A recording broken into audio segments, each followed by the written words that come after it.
Hello and welcome to the Greens and Queens podcast. Now, podcast, press conference. We'll just go with the flow, Queensy. Whatever the people want now. Whatever the people want. Now, Queensy, welcome. Thank you for having me on today, man. Before we start, I've got a question from Will Biggs. Do you know Arsene Wenger? Yes, but I also know Arsene Wenger as well. Not like Kyle Croft. Who's a bigger legend, Queens? Arsene Wenger or Arsene Wenger? Arsene Wenger. Thank you. On the theme of ex-Premier League managers, so he was R for Arsenal. Now moving on to A for Aston Villa. Do you know Big Ron? I know Big Ron the racist. Patrick, why would you call Big Ron the racist? Because he said something very nice about Marcel Desailly, and it's despicable.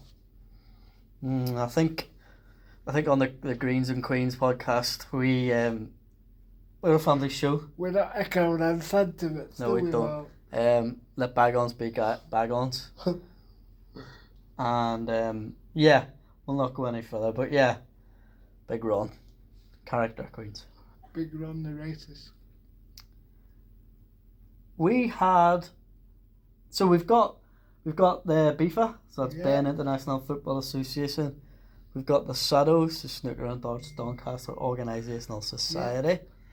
95 organisations in their own right. Absolutely, and we discussed off air about BIFA's been going 10 years, SADO's been going 5-6 years. Yes, ma'am. And as you know, Queensy, we've got an Ashes year. Yes.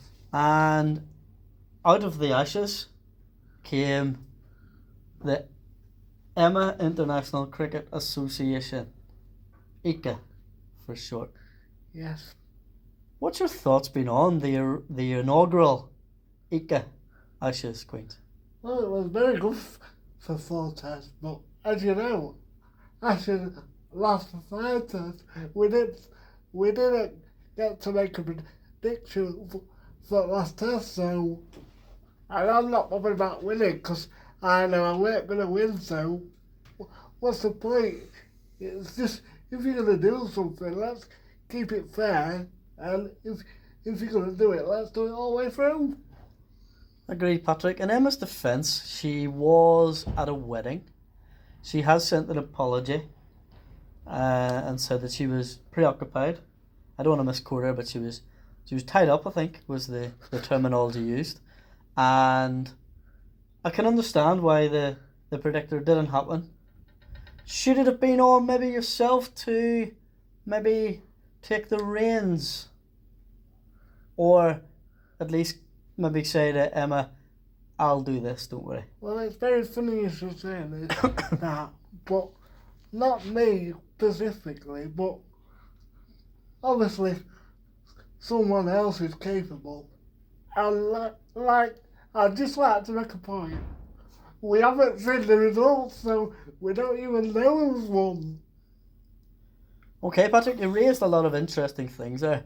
No more interesting than the fact you call Pacific. One's an ocean and the other is a terminology for something that's quite niche.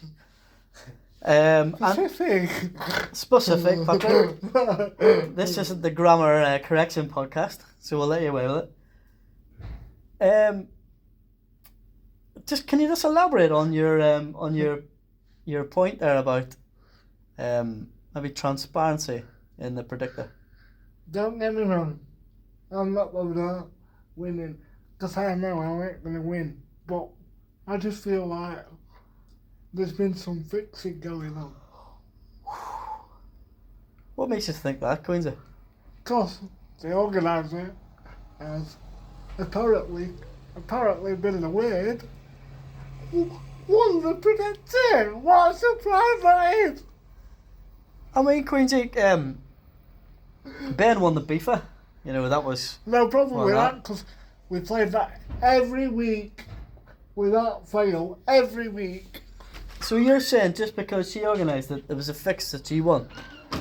Well, like I've just said, we didn't play it last us, so nobody knows.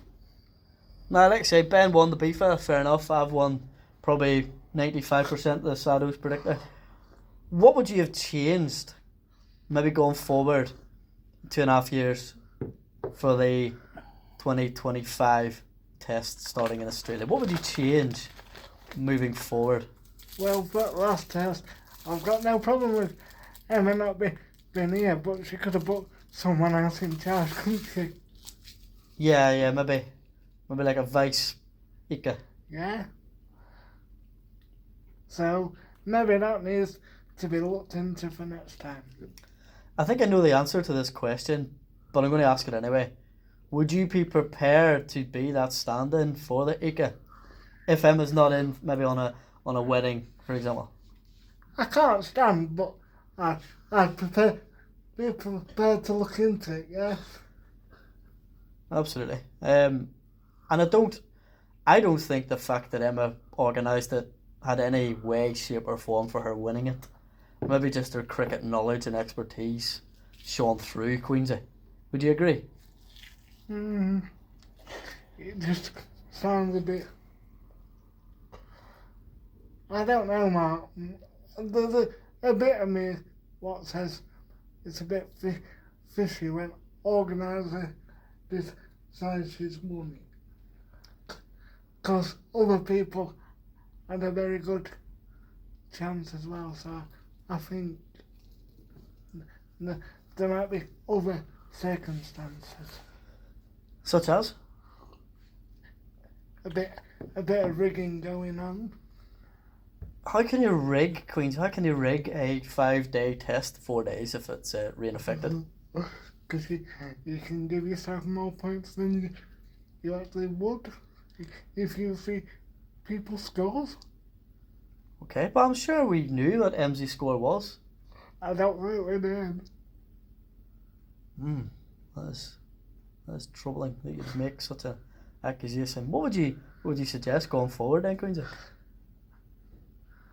And that everyone just saw everybody scores. It's quite simple, isn't it, really? Yeah, I mean on the BIFA it's on the board, it's on the whiteboard, and there's usually a picture taken and put into the group chat, especially with the shadows. So I would post the scores in, post my scores first, and then maybe ask the other people. Would that be maybe something that you could look at doing a bit more electronically, maybe, Queensy?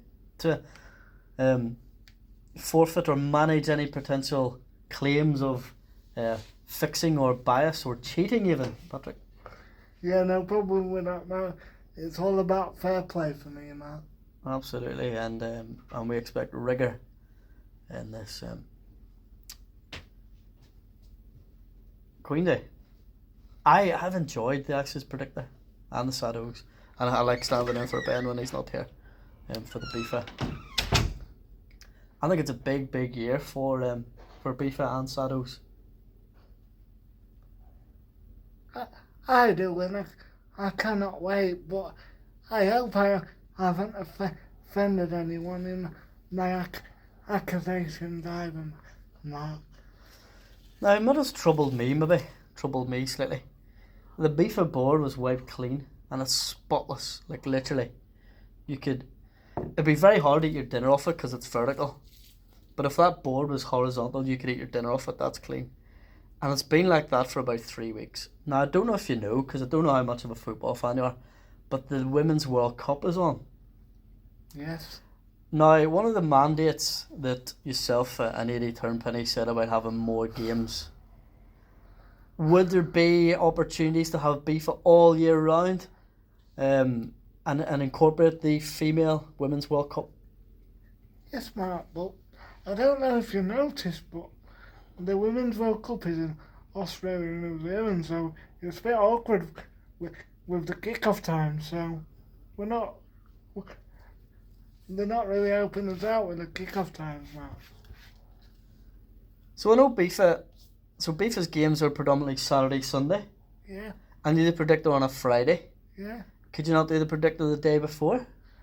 If we can work out who's playing, yeah, of course we can. Queensy, it's on the website. It's not like you've got a. It's not like it's a charity five-a-side where you don't know who's playing until like 10 minutes before. The fixtures are there, concrete. The fixtures in the group stage, especially Queensy, have been there for months. For the knockout stages, you don't know yet, though, do you, mate? No, I don't mate, but we could certainly look the day before. What I'm trying to get at, Patrick, is there's maybe a bit of sexism and silence towards the male fixtures. I don't think there's been, certainly in the last year, maybe the Euros there was a few female games, but there's certainly a disparity when it comes to female games in FIFA. I disagree with that. Oh, heartedly. You cannot reprimand me as a sexist. I'm not having it. Patrick, you always have call for games, and I love to see the FIFA board. I don't like to see that FIFA board clean. I like to see it full of fixtures. Why was there no Ladies World Cup? I've just explained it to you. The kick-off times are very awkward. That is the most self-blatherous answer I've ever heard. Did you push for? I mean, you said you wanted more games on FIFA. I don't think you banged the drum enough, Queensy, for this. So what you're asking for now is a Women's World Cup FIFA. I'm just asking why there wasn't any games, and don't give me that about the fixtures being the next day. You knew about this. We can't speak in hindsightisms, but I would feel if the men's World Cup was on, there'd be some men's games on there, Queensy. Right or wrong? We will sort it, just for you, Matt. Don't do it for me, just do it for all football fans across the nations. Matt, you're not being very fair. From the knockout stages, we will sort it for you. Can we have concrete guarantee that this will be included? Yeah, you can. We've got some very integral people and people with integrity in this room. I've heard you say that, Patrick. It's very refreshing of you to say that. No problem. Thank you very much. Now, Patrick, so we've discussed the ICA, discussed some FIFA, Sados, you've got some China games coming up. Anything else you'd like to say on the Predictor podcast, the Queens and Greens podcast? Not really, Matt.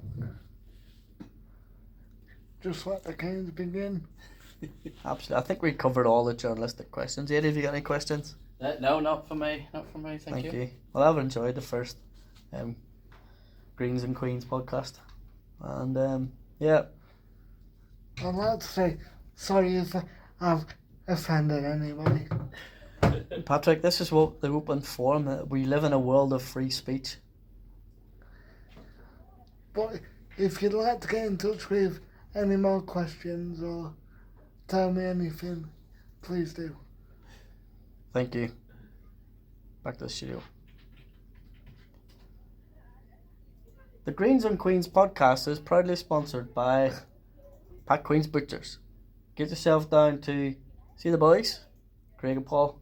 They'll sort you out with all your meat requirements. Quote Queens and Greens for how much percentage off, Queens? 10%. 10% off at Pat Queen's Butchers. Thank you.